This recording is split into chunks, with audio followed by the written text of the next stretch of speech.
नमस्कार, जय जगन्नाथ। इंग्राजी शिष्टाचार गुड मैनर्स इन इंग्लिश। इंग्राजी भाषा शिखिबा सहित एहार शिष्टाचार ज्ञान जानिबा मध्य जरूरी। इंग्राजी कथबार्ता और व्यवहार रे आचार प्रति विशेष ध्यान देबाकू पड़िथाए। बारंबार केतोटी विशेष नम्र शब्दर प्रयोग कथबार्तार आवश्यक अंश अटे। एथिरे प्रत्येक कथा कहिबारे एक विशेष ढंग रहिछि। केउं कथा को किपरि कहिबा, केउं शब्दर किपरि प्रयोग करिबा आदि एपरि केतोटी जरूरी विषय रे सूचना एही पाठरे दिया जाइछि। ओडिया भाषा भली इंग्राजी प्रत्येक कथा सहित आज्ञा शब्द जोड़िबार प्रथा नाही एवं एथिरे आपण बा सेमाने भली आदर सूचक बहुवचन शब्दर प्रयोग करा जाए नाही। एथिरे मु जागारे आमे कहिबार प्रथा प्रचलित नाही। तेणु केतक ओडिया भाषी लोके कहिबार शुणियाकु मिले जे इंग्राजी गोटिए रुक्ष भाषा अटे, कारण एथिरे निज ठारू गुरुजन लोकंक सहित कथबार्ता बेले तुमे बदल यू शब्द प्रयोग करा जाए।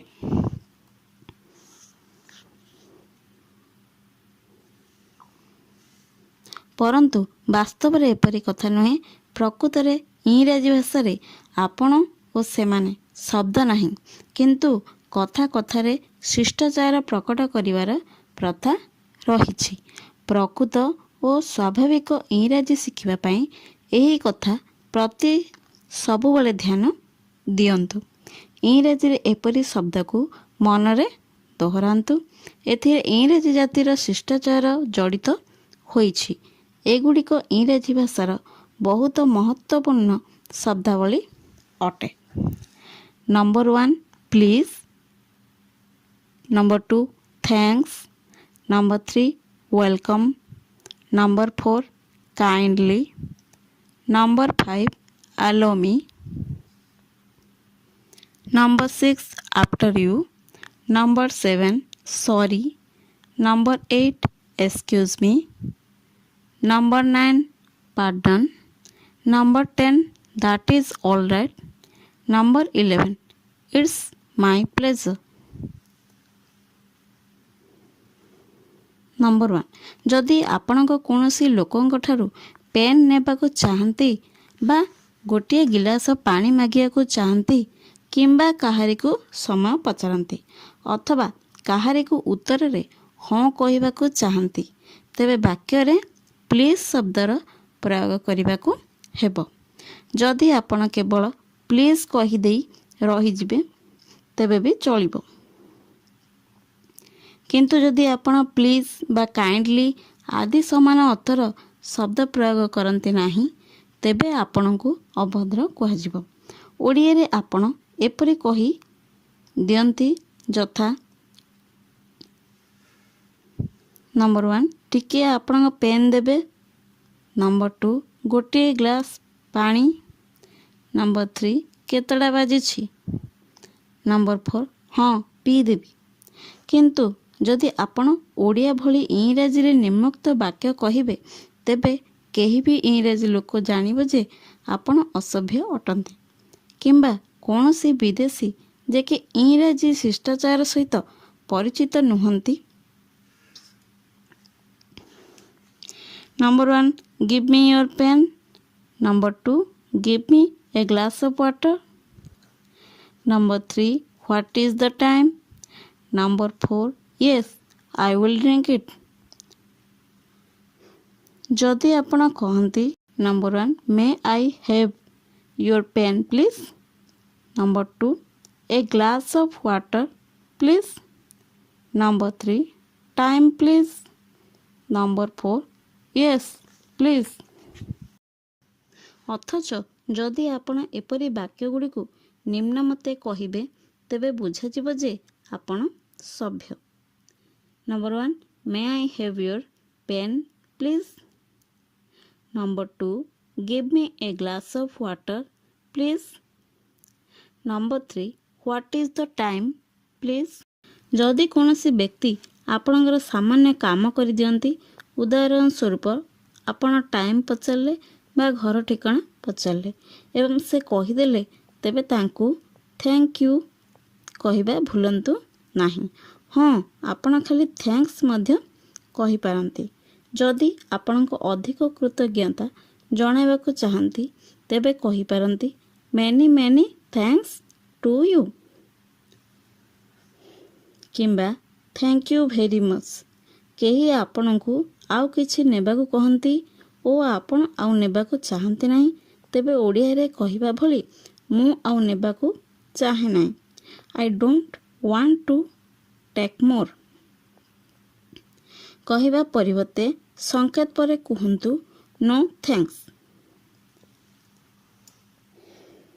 ଆପଣ କାହାରି କିଛି ଛୋଟିଆ କାମଟିଏ କରିଦେଲେ ଏବଂ ତାର ବଦଳରେ ସେ ଆପଣଙ୍କୁ ଥ୍ୟାଙ୍କ ୟୁ କହିଲେ, ତେବେ ଇଂରାଜୀରେ କଥା ଏହିଠାରେ ସରିଲା ନାହିଁ। ଯଦି ଆପଣ ଥ୍ୟାଙ୍କସ୍ ଶୁଣି ଚୁପ୍ ରହିଯିବେ, ତେବେ ଆପଣ ଅଭଦ୍ର ବୋଲାଇବେ। ଏଥିରେ ଆପଣଙ୍କୁ କହିବାକୁ ପଡ଼ିବ ଇଟ୍ସ ଅଲ୍ ରାଇଟ୍, ଆଚ୍ଛା ଠିକ୍ ଅଛି। ନମ୍ବର 1 ନୋ ମେନସନ୍, କିଛି କଥା ନାହିଁ, ବା ନମ୍ବର 2 ଇଟ୍ସ ଫାଇନ୍, ସବୁ ଠିକ୍ ଅଛି। ନମ୍ବର 3 ମାଇ ପ୍ଲେଜର୍, ଏଥିରେ ମୋର ଖୁସି ଅଛି। Number 4 welcome, you are welcome. ଏପରି ସୁଯୋଗ ପୁଣି ଦିଅନ୍ତୁ। ଉପରୋକ୍ତ 5ଟି ଅଭିବ୍ୟକ୍ତିରୁ ଆପଣ ସ୍ୱୟଂ ବୁଝିପାରିବେ ଯେ ପଞ୍ଚମ ଅଭିବ୍ୟକ୍ତି ସବୁଠାରୁ ଅଧିକ ନମ୍ରତା ସୂଚକ। ଏପରିକି ଉପର ଲିଖିତ 2ଟି ଅଭିବ୍ୟକ୍ତି ମଧ୍ୟ କଥାବାର୍ତ୍ତା ବେଳେ ବେଶ୍ ପ୍ରଚଳିତ ରହିଛି। ନମ୍ବର 4 ଯଦି କେହି ଆପଣଙ୍କଠାରୁ କିଛି ଜିନିଷ ମାଗିଲେ ଓ ଆପଣ ତାହା ଦେବାକୁ ଚାହାନ୍ତି, ତେବେ ଓଡ଼ିଆରେ ଆପଣ କହିବେ ହେଉ ନିଅନ୍ତୁ, କିନ୍ତୁ ଇଂରାଜୀରେ ଆପଣ ଯଦି କହନ୍ତି ଟେକ୍ ଇଟ୍, ତେବେ ଏହାକୁ ଶିଷ୍ଟାଚାର କୁହାଯିବ ନାହିଁ। ତେଣୁ ଆପଣ କହିବେ Yes you are welcome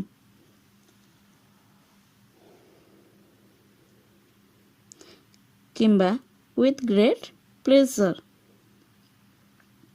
number 5 ଯଦି ଆପଣ କାହାରି କିଛି ଛୋଟ ଉପକାର କରିବାକୁ ଚାହାନ୍ତି, ତେବେ ତାହା କରିବା ପାଇଁ ଇଂରାଜୀରେ ଭଲ ଉପାୟ ରହିଛି।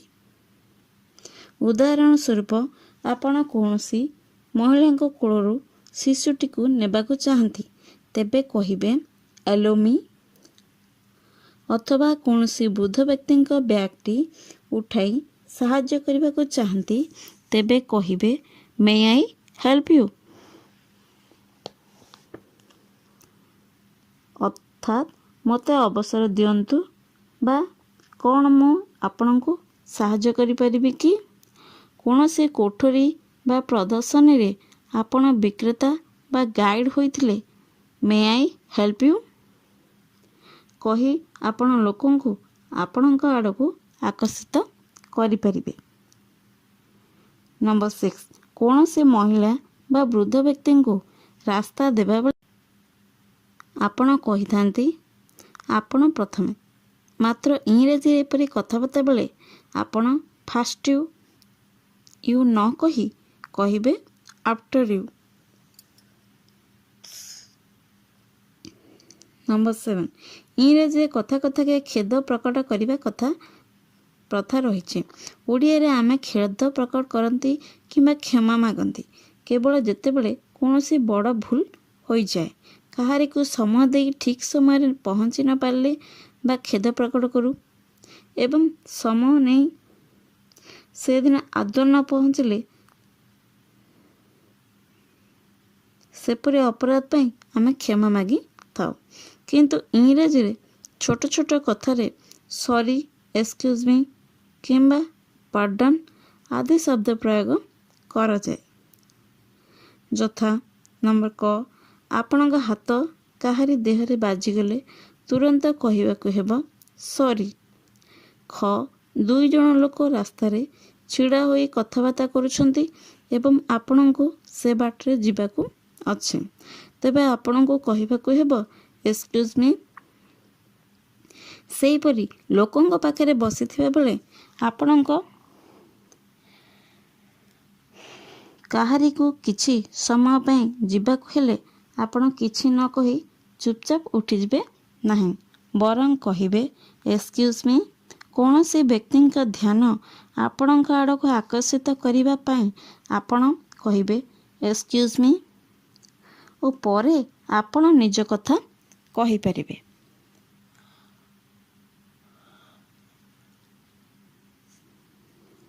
ଇଂରାଜୀରେ ଶବ୍ଦର ସଂକ୍ଷିପ୍ତ ରୂପ ବହୁତ ପ୍ରଚଳିତ ଅଛି, ଯଥା ଇଟ୍ ଇଜ୍ ପାଇଁ ଇଟ୍ସ, ୟୁ ଆର୍ ପାଇଁ ୟୁ ଆପୋଷ୍ଟ୍ରୋଫି ଆରି ଆଦି କଥାବାର୍ତ୍ତା ବେଳେ ବହୁତ ଥର ପ୍ରୟୋଗ କରାଯାଇଥାଏ। ଅନ୍ୟ କେତୋଟି ଉଦାହରଣ ନିମ୍ନରେ ଦିଆଯାଇଛି। ଏଗୁଡ଼ିକର ପ୍ରୟୋଗରେ କଥାବାର୍ତ୍ତାର ଗତି ବଢ଼େ ଓ ସହଜ ହୋଇଥାଏ। I M, I apostrophe M, I have, I apostrophe VE, we are, we apostrophe RE, he is, he apostrophe S, she is, she apostrophe S, is not, is N apostrophe T, ସେହିପରି are not, are N apostrophe T। ଗ ଆପଣ ଟେଲିଫୋନରେ ଅଥବା କାହାରି ସହିତ ସାକ୍ଷାତରେ କଥାବାର୍ତ୍ତା କରୁଛନ୍ତି, କିନ୍ତୁ କିଛି କଥା ଆପଣଙ୍କୁ ଶୁଣାଯାଉ ନାହିଁ କିମ୍ବା ଆପଣ ଆଉ ଥରେ ସେହି କଥା ଶୁଣିବାକୁ ଚାହାନ୍ତି, ତେବେ ଆପଣ କହିବେ ନାହିଁ, ବଡ଼ ପାଟିରେ କୁହନ୍ତୁ, ମୋତେ କିଛି ଶୁଣାଯାଉ ନାହିଁ। Speak loudly, I cannot hear anything, ବରଂ କହିବେ pardon, I beg your pardon। ସେଥିରୁ କଥା କହୁଥିବା ବ୍ୟକ୍ତି ବୁଝିଯିବେ ଯେ ଆପଣଙ୍କୁ କଥା ଶୁଣାଯାଉ ନାହିଁ ଏବଂ ପୁଣି ଥରେ ସେ କଥା କହିବେ ବା ବଡ଼ ପାଟିରେ କହିବେ।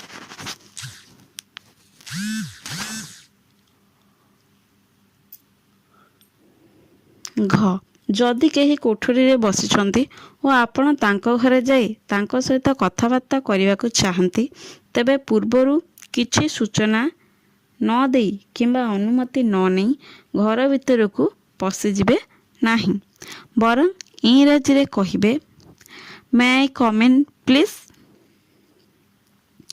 କ'ଣ ମୁଁ ଭିତରକୁ ଯାଇପାରେ କି? ଏବଂ ସେ ସାଙ୍ଗେ ସାଙ୍ଗେ ଉତ୍ତର ଦେଇ କହିବେ ୟେସ୍ ପ୍ଲିଜ୍ କମ୍ ଇନ୍, ଅବଶ୍ୟ ଆସନ୍ତୁ ଅଥବା ୱିଥ୍ ଗ୍ରେଟ୍ ପ୍ଲେଜର୍, ଖୁସିରେ ଆସନ୍ତୁ ଅଥବା ଅଫକୋର୍ସ ଅବଶ୍ୟ।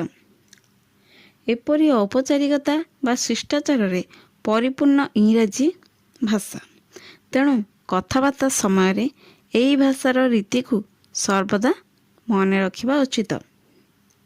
କେତେକ ଶିଷ୍ଟାଚାର ବାକ୍ୟାବଳୀ, ସମ୍ ପୋଲାଇଟ୍ ଫ୍ରେଜେସ୍। ନମ୍ବର 1, ମୁଁ ସାକ୍ଷାତ କରିବାକୁ ସମୟ ଦେଇଥିଲି କିନ୍ତୁ ମୁଁ ଆସିପାରିଲି ନାହିଁ, ମୋତେ କ୍ଷମା କରନ୍ତୁ। I am sorry I could not make it that day. Number 2, ମୁଁ ଠିକ୍ ସମୟରେ ଆସିପାରିଲି ନାହିଁ, ସେଥିପାଇଁ ମୁଁ କ୍ଷମା ମାଗୁଛି। I am sorry I could not make it in time. Number 3, କ୍ଷମା କରନ୍ତୁ, ମୋର ଟିକିଏ ଡେରି ହୋଇଗଲା। I am sorry I got a little late. Number 4, ମୋ ପକ୍ଷରୁ କ୍ଷମା ମାଗି ନିଅନ୍ତୁ। Please କନଭେ my ଆପୋଲୋଜିଜ୍।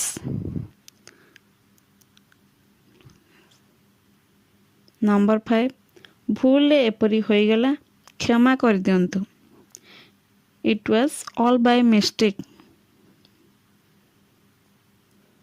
ନମ୍ବର 6, ମୋତେ ବହୁତ ଦୁଃଖ ଲାଗୁଛି। I am very sorry. Number 7, କ୍ଷମା କରିବେ, ମୁଁ ଆପଣଙ୍କ କାମରେ ବାଧା ଦେଇଛି। Sorry to have disturb you. Number 8, ମୁଁ କ୍ଷମା ମାଗୁଛି। I beg your pardon. Number 9 ମୋତେ କହିବାକୁ ଦିଅନ୍ତୁ। ଆଲୋ ମି ଟୁ ସେ। ନମ୍ବର 10 ଟିକେ ଧ୍ୟାନ ଦିଅନ୍ତୁ। May I have your attention please. Number 11 ଏହାକୁ ଆପଣଙ୍କ ଜିନିଷ ଭାବନ୍ତୁ। It's all yours. ନମ୍ବର 12 ଟିକିଏ ମୋତେ କହିବାକୁ ଦେବେ କି? Will you please permit me to speak. Number 13 ଆପଣଙ୍କ କାମରେ ମୋର ସାହାଯ୍ୟ ଲୋଡ଼ନ୍ତୁ। Let me also help you. ଆପଣ ଟିକେ ଘୁଞ୍ଚିଯିବେ କି? Will you please move a bit. Number 15 ଟିକେ ଧୀରେ କହିବେ କି? Will you please speak slowly. Number 16 ଆପଣ ଟିକେ ନରମରେ କହିବାକୁ କୃପା କରିବେ କି? Will you mind speaking a bit softly please. Number 17 ଆପଣ ମୋତେ ବସିବାକୁ ଦେବେ କି? Will you please let me sit. Number 18 ମୁଁ ଆପଣଙ୍କର କିଛି ସମୟ ନେଇପାରିବି କି? Could you spare a few moments for me. Number 19 ଆପଣଙ୍କ ଇଚ୍ଛା ଯାହା ତାହା ହେଉ। ଆଜ୍ ୟୁ ପ୍ଲିଜ୍। ନମ୍ବର 20 ଆରାମରେ ବସନ୍ତୁ। Please make your self comfortable. Number 21 କଷ୍ଟ ପାଇଁ କ୍ଷମା କରନ୍ତୁ। ସରି ଫର୍ ଦ ଇନକନଭେନିଏନ୍ସ। ନମ୍ବର 22 ଆପଣଙ୍କର ବଡ଼ କୃପା। That's very kind of you.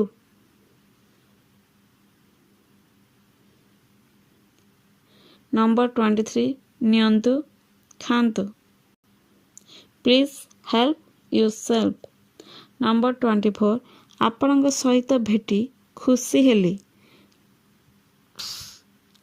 ଗ୍ଲାଡ୍ to meet you.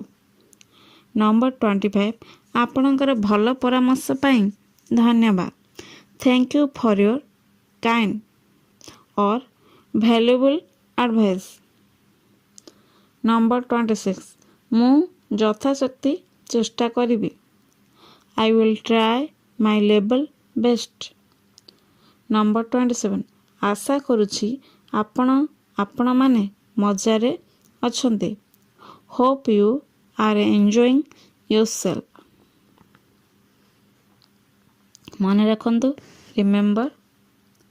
Number 1 ପ୍ରତ୍ୟେକ ଦେଶରେ ସଭ୍ୟତା ଓ ଶିଷ୍ଟାଚାର ପ୍ରକଟ କରିବାର ପୃଥକ୍ ଢଙ୍ଗ ରହିଛି। ଓଡ଼ିଆ ନାମ ପରେ ଜି ଆଜ୍ଞା ଲଗାଇ ଆଦର ପ୍ରକଟ କରିବା ପ୍ରଥା ପ୍ରଚଳିତ ରହିଛି। ଗୁରୁଜନଙ୍କୁ ସମ୍ମାନ ଜଣାଇବା ପାଇଁ ବହୁବଚନ ପ୍ରୟୋଗ କରାଯାଇଥାଏ, କିନ୍ତୁ ଇଂରାଜୀରେ ଆଦର ସମ୍ମାନ ଜଣାଇବା ପାଇଁ ଏକବଚନ ସିଙ୍ଗୁଲାର ପ୍ରୟୋଗ କରାଯାଏ। ଉଦାହରଣ ସ୍ୱରୂପ ଶ୍ରୀ କେଦାରନାଥ ଜୀ ଆସିଛନ୍ତି। ମିଷ୍ଟର କେଦାରନାଥ ହେଜ୍ କମ୍। ନମ୍ବର 2 ଓଡ଼ିଆରେ ମଧ୍ୟମ ପୁରୁଷରେ ଆଦର ପ୍ରକଟ କରିବା ପାଇଁ ତୁମେ ପରିବର୍ତ୍ତେ ଆପଣ ପ୍ରୟୋଗ କରାଯାଇଥାଏ, କିନ୍ତୁ ଇଂରାଜୀରେ ତୁମେ ଓ ଆପଣ ଉଭୟଙ୍କ ପାଇଁ ୟୁ ପ୍ରୟୋଗ କରାଯାଏ। ନମ୍ବର 3 ଆପଣ କ'ଣ ଚାହାନ୍ତି? What do you want.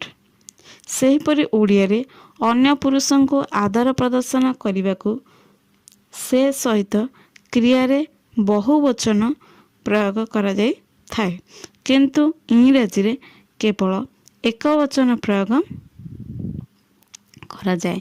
ସେ ରାତିରେ ଆସିପାରନ୍ତି। ହି ମେ କମ୍ ଏଟ୍ ନାଇଟ୍।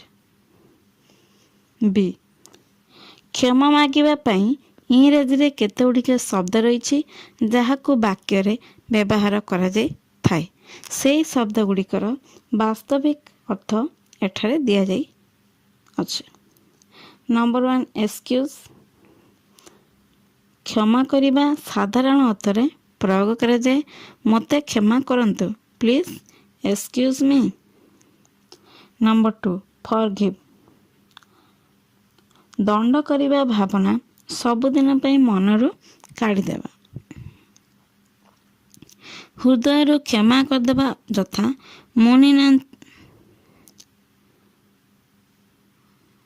मुनिनांच मतिभ्रम। भूल करिबा मनुष्य मात्रे संभव, एहाको क्षमा करिबा परमात्मा काम। To err is human, to forgive is divine. Number 3 pardon verb. अपराधी को मिलिथिबा दंडरू मुक्त करिबा यथा मोर भूल पई मते क्षमा करंतु, please pardon me for my mistake. Number 4 mistake भूल बुझिबा। भूल ले आपण मते डॉक्टर भाबंतु नहीं, don't mistake me for a doctor. Number 5 sorry adjective. मोर खेद अच्छी, डेरी रे आसीबारु मोर खेद अच्छी, I am sorry for being late. आजिकल सामान्य कथा बारे आई बेग योर पार्डन साधारण शिष्टाचार वाक्य रूप में प्राय प्रयोग हेबा दृष्टिगोचर होउछि। टेलीफोन रे जदि आपण को कथा सुना जाओ नहीं तेबे आपण कहंती आई बेग योर पार्डन बा पार्डन, एवं सेथिरु जना पड़े जे आपण ठीक भाव में कहउछंती किंतु मते ठीक भाव में सुना जाओ नहीं। दयाकरी आउ थरे कहंतु, प्लीज रिपीट इट भी चलिबो किंतु सेथि सहित आपन को मूल अर्थ मध्य ज्ञात हेबा उचित।